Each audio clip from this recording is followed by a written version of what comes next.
If you want to get in on the action with some clay creatures, a living comic book, or one of the most beloved fantasy worlds of all time, then check out these 90s video game flops that are still worth playing. Bomberman used to be a bona fide video game celebrity. He was the star of dozens of games throughout the 90s, but he's only appeared in 2 games since 2010. Luckily, the old games aren't going anywhere, and with the current lapse in Bomberman titles, there's plenty of time to go back and reevaluate some of his classics. Bomberman 64 in particular deserves some special recognition. It was the game that first brought Bomberman into the 3rd dimension, and it took more than a handful of tips from the success of Super Mario 64. Back in the 90s, Bomberman was still finding his footing in 3D. Reviewers were quick to point out that the multiplayer mode, which had been a highlight for so many previous entries, was seriously lacking this time. The single-player mode, however, is excellent, and that's a big part of why Bomberman 64 is still worth checking out today. So go ahead and play your way through the game's absolutely charming story. The RPG EarthBound was localized for the United States from the Japanese game Mother 2. When it was released for the Super Nintendo in 1995, it wasn't exactly a hit, but now it's considered one of the greatest RPGs of its generation.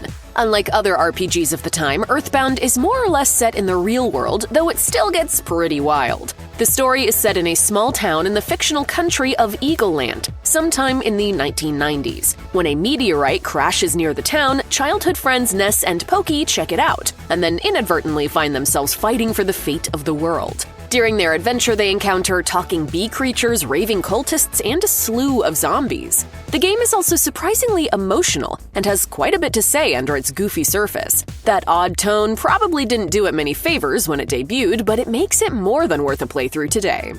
Terry Pratchett is one of the most beloved British fantasy writers of all time. Many of his most popular stories were set on the fantasy land known as the Discworld. Plenty of the Discworld novels have been adapted into other media, including video games. In 1995, PC gamers got their first taste of an interactive version of Pratchett's fantastical realm with the release of Discworld. In Europe, the game sold just as well as his books, but in the US it never made much of an impact. That's a shame, as it's a fantastic and faithful adaptation of Pratchett's work, capturing all the satire and slapstick comedy while also introducing gamers to intriguing magical locations and characters. If modern-day fantasy epics are starting to feel a little old hat, then Discworld is the perfect way to spice up your next gaming session. I really must do some heavy research into this bed. 8 or 9 solid hours should be sufficient. King's Field is a hugely influential game that millions of modern-day gamers have never played. Without it, we wouldn't have the likes of Dark Souls and Elden Ring keeping us enthralled and frustrated today. As a first-person dungeon crawler, King's Field doesn't look much like its developer From Software's modern games, but some of From Software's core tenets were already being established. Upon release, reviews were very mixed, with plenty of complaints about the game's overwhelming difficulty. Unfortunately, those shaky reviews were enough to prevent King's Field from reaching a wider audience in 1994. It sold well enough in Japan for From Software to make a few sequels, but the original game was never released internationally. Despite its flaws, King's Field is absolutely worth tracking down and playing today, even if there's no official English release. Any fan of From Software's work is surely going to appreciate this look back in history. Some video games are doomed to fail from the very moment they're conceived. Virtual Boy Wario Land is one of those. When the Virtual Boy was released in 1995, it was Nintendo's most ambitious console of the 90s, and also its biggest failure.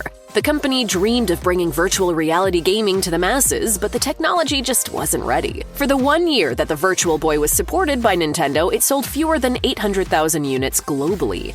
Because of the console's spectacular failure, Virtual Boy Wario Land never stood a chance. That's too bad, because Wario's VR adventure was actually a great game that used the Virtual Boy's tech to its advantage. Wario could jump between the background and foreground of levels to smash enemies, solve puzzles, and discover secrets in ways that were exciting and new for the time. If only the entire game hadn't been rendered in the awful black and red coloring of all Virtual Boy games, it potentially could have made a bigger impact. There are still some fans hoping to get a remastered version in full color, but the odds aren't great. Finding a Virtual Boy in the 2020s is going to be a struggle, but if you can pull it off, make sure to slot Wario Land into your gaming schedule. Wait till they get a load of me! Grim Fandango is one of those cult classics that really makes you wonder why it was such a flop. The story follows a skeletal travel agent named Manny working at the Department of Death in El Morro, one of the Afterlife's main cities. Manny's a bit down on his luck, but when he tries to turn his business around and find better clients, he ends up uncovering a massive conspiracy that takes him on a tour of the underworld. From stellar art to memorable vocal performances, Grim Fandango really has everything that you would want in a classic adventure game. And that may have been the problem. LucasArts released the game in 1998, and at that time, this type of game was really on its way out. Luckily, we don't have to abide by the mistakes of the past. Gamers in the late 90s may have passed over Grim Fandango for faster-paced alternatives, but today, everyone can slow down and appreciate the incredible artistry on display in one of the greatest adventure games ever made.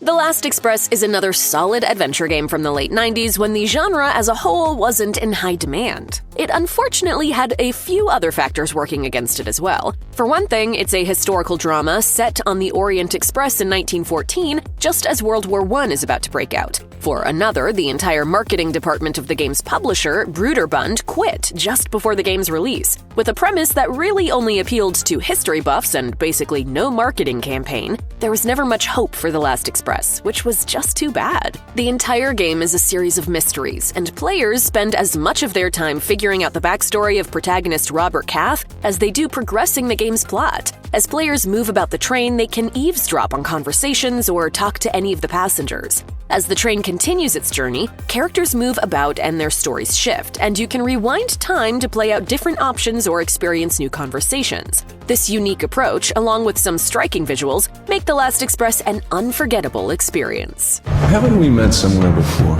Planescape Torment is easily one of the best RPGs ever made, but everything that makes it so phenomenal also made it doomed to flop. Released in 1999, Planescape used the same engine as the massively popular Baldur's Gate, and it even adapted a Dungeons & Dragons campaign setting. Unfortunately, the setting of Planescape isn't nearly as renowned as the Forgotten Realms, and it's much weirder by several degrees. Planescape is a collection of outer planes populated by talking skulls, rat hive minds, and goddesses of pain. This dark and spooky setting undoubtedly turned away some gamers, and the 800,000-word script was likely too intimidating. Planescape Torment is an absolutely massive game, but the majority of its great moments are text-based. Playing through it is the equivalent of reading several fantasy novels, but it might be even more rewarding than that. The immortal amnesiac player character is beyond intriguing, and his cast of followers are some of the most compelling video game characters you'll ever meet. The Neverhood is one of the most visually unique games of the 90s. It's animated entirely with claymation, but there was one major problem with that. Stop-motion animation can get pretty expensive. The Neverhood took 3 years and millions of dollars to create, and in its first 9 months on the market, it sold only 37,000 copies. Despite that spectacular failure, the game itself is pretty amazing. Even by today's standards, the visuals still really pop. Players follow the main character of Clayman as he wakes up in a nearly abandoned Neverhood with no idea of what happened to the area's inhabitants. Piecing together the story involves plenty of environmental puzzle solving, which neatly sidesteps the usual item gathering and inventory scrolling that plagues other adventure games. Ultimately, the Neverhood is an oddity that's more than worth the time it takes to explore. Hello? Me, Willie. Comix Zone is a powerful example of how games can tie their presentation to their stories. The game follows comic artist and rock and roll enthusiast Sketch Turner as he's sucked into the pages of his own creation. It plays like a side-scrolling beat-em-up, but players get to move between comic book panels, encountering dialogue bubbles, and solving occasional puzzles by carefully examining the background art of Sketch's pages. Comix Zone is arguably the most visually arresting game ever released on the Sega Genesis. Critics were wowed by those visuals, but most also agreed that the developers should have spent more time focusing on the actual gameplay, as the game took some hits for its clunky controls, limited fights, and high difficulty. Nevertheless, it's easily available today and well worth exploring. More than any other game on this list, Panzer Dragoon Saga is a tragic case. It's one of the greatest games that no one ever got the chance to play, and it never even had a fair shot at succeeding. It was released for the Sega Saturn in 1998, which wasn't a great time for the company. Sega's console failed to compete against the PlayStation and Nintendo 64, and the company already had big plans for its Dreamcast system. Panzer Dragoon Saga flopped on its initial Japanese release, so Sega only printed 20,000 copies of the game for North America. even after those sold out, the company was reluctant to print more. The story follows a boy named Edge and a magical, semi-mechanical dragon that saves his life. Edge and his dragon then chase down a villain who had all of Edge's friends killed. But as their journey progresses, Edge somewhat loses his taste for revenge and his commitment to his own country. It's an emotional tale about moral gray areas, which made it unlike any other RPG of the time. It's a game that needs to be experienced to be fully understood and appreciated, but sadly, few people did. Though most gamers didn't know it at the time, 1995's Knuckles Chaotix was actually based on the remnants of a cancelled Sega game called Sonic Crackers. The game sidelined Sonic in favor of his red counterpart, but that wasn't its biggest innovation. Knuckles Chaotix really ramped up the physics-based gameplay of previous games by featuring two characters which could both be played by different people, linked together by a rubber band. Mastering the art of bouncing off each other added a whole new layer to the classic Sonic gameplay loop. Alas, that innovation wasn't enough to save the game from its flaws. The level design was relatively simplistic, with some sections being essentially copied and pasted between areas. And there were entire sections where the developers seemingly forgot to add enemies for Knuckles to encounter. Pitiful.